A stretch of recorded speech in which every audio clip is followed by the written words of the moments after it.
Dalawang barko ng China Coast Guard na nasa dagat na sakop ng Pangasinan, itinaboy ng PCG. Silipin sa report.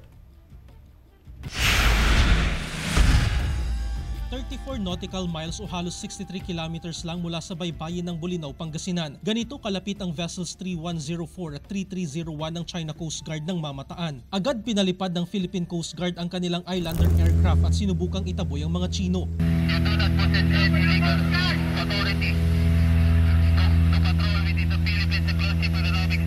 Hindi sumagot ang barko ng China Coast Guard. Pinadala na roon ng Philippine Coast Guard ang DRP Cabra at DRT Bagakay. Ginagawa na raw kasing normal ng China ang illegal na pagpapatrol sa loob ng Philippine Exclusive Economic Zone. Magiging profesional at maingat naman daw ang PCG para maiwasan ang paglala ng tensyon sa pinag-aagawang teritoryo. Bukod sa dalawang barko sa Pangasinan, patuloy namang namamalagi sa ating Exclusive Economic Zone ang Vessel 5901 o ang tinaguriang monster ship ng CCG. Nagbalik ito sa katubigan ng Zambales, nasa layong 110 nautical miles ito mula sa baybayin. To China Coast Guard Vessel 5901, this is Philippine Coast Guard Vessel BRP Teresa Magbanwa.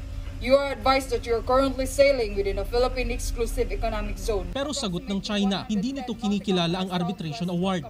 无九的号舰正在中华人民共和国管辖海域开展巡航，南海断裁案所谓裁决是非法的、无效的，中国不接受，也不承认。